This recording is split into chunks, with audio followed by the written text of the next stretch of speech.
Bonjour à toutes et à tous, je suis heureux de vous retrouver dans une nouvelle vidéo d'Anecdotes Royales.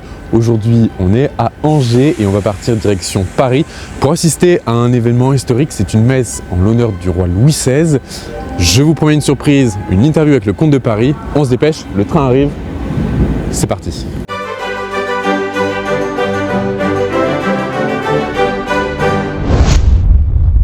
Alors, pourquoi une messe pour Louis XVI ? Eh bien, le 21 janvier marque l'anniversaire de son exécution en 1793. Je meurs, innocent de tous les crimes dont on m'accuse. Je pardonne à ceux qui sont coupables de ma mort. Et je prie Dieu pour que le sang que vous allez répandre ne retombe jamais sur la France. C'est une tradition pour les royalistes, mais aussi pour les passionnés d'histoire, de rendre hommage à cet ancien roi. Allez, je vous explique tout une fois arrivé à Paris.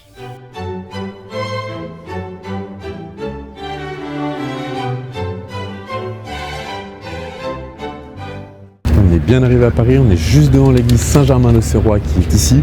Alors c'est un lieu symbolique puisque c'était la chapelle à l'époque des rois de France, puisque ça se trouve juste à côté du Louvre, mais c'est aussi un autre lieu symbolique parce que c'est ici qu'en 1572, eh bien, les cloches ont annoncé le massacre de la Saint-Barthélemy. Voilà, donc je crois que c'est un lieu hautement symbolique pour commémorer le roi Louis XVI.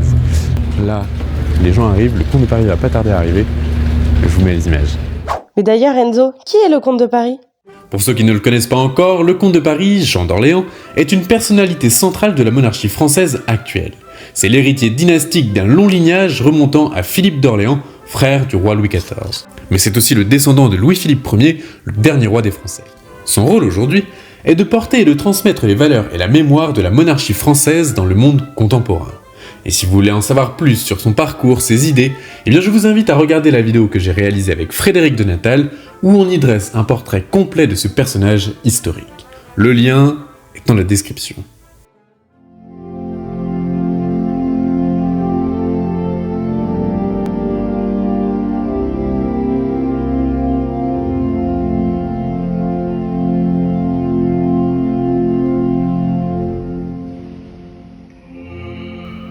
Bienvenue à tous pour cette messe célébrée pour le repos de l'âme de Louis XVI et des victimes de la Révolution française. Messe organisée à l'initiative du Cercle de l'Œillet Blanc. Bienvenue au Père Michel Viau et Paul de Quatre-Barbes qui sont venus concélébrer. Bienvenue à vous, Monseigneur le comte de Paris, de nous honorer de votre présence et bienvenue à chacun d'entre vous venu prier ce matin en l'église Saint-Germain-l'Auxerrois.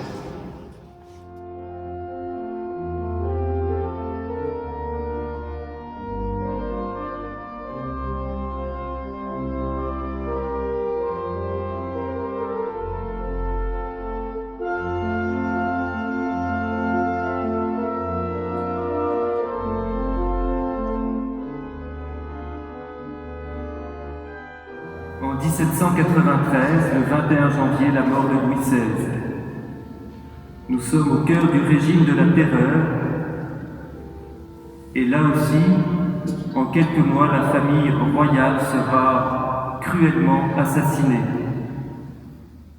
Aujourd'hui, 25e jour de décembre 1792.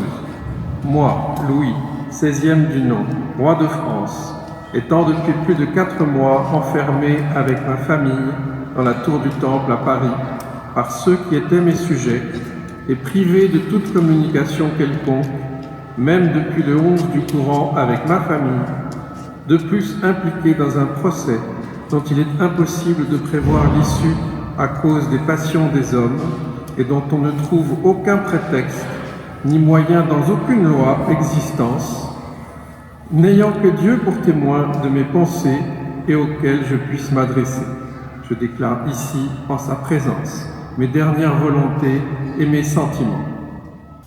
Je pardonne de tout mon cœur à ceux qui se sont faits mes ennemis sans que je leur en ai donné aucun sujet, et je prie Dieu de leur pardonner, de même que ceux qui, par un faux zèle ou par un zèle mal entendu, m'ont fait beaucoup de mal.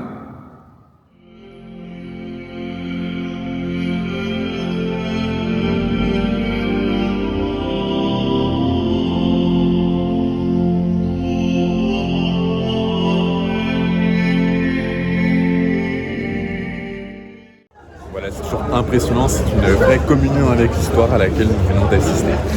Et je vous réserve la petite surprise pour tout à l'heure.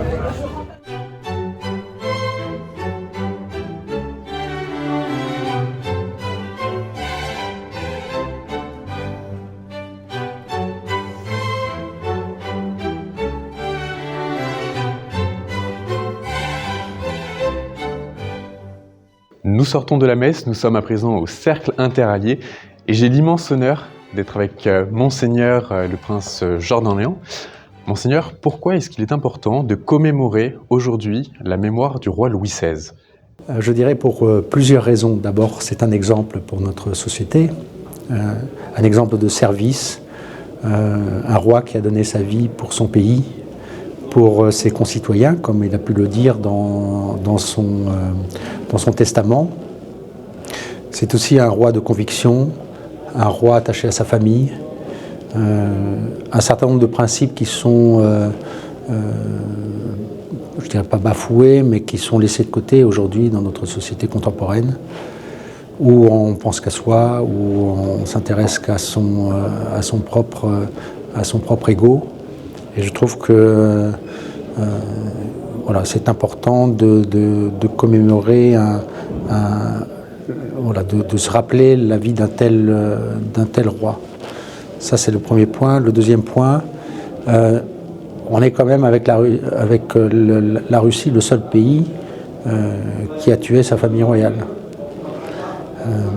Donc, c'est un élément important, je crois, de notre histoire.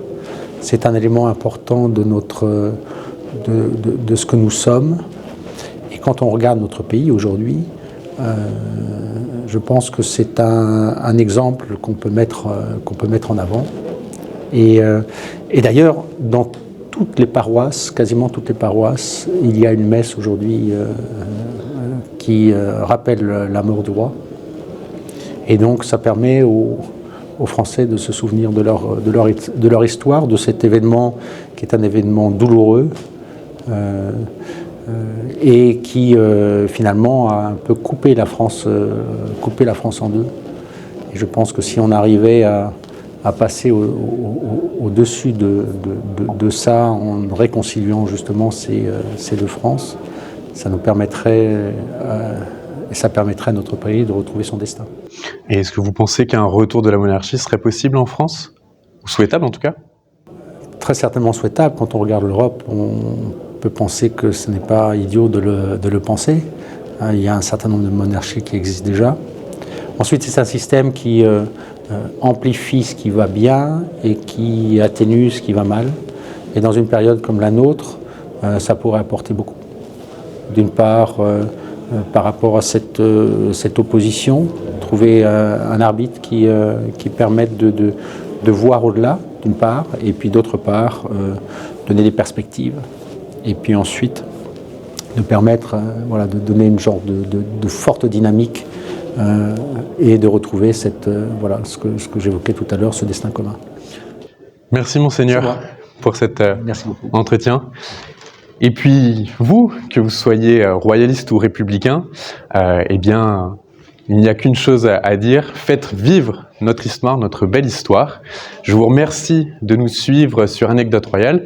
Nous avons également un entretien que nous avons réalisé l'année dernière avec Monseigneur le Comte de Paris et puis le Prince Joachim Murat, que vous pouvez retrouver sur notre chaîne YouTube Anecdote Royale. Et je vous dis à bientôt pour de nouvelles vidéos.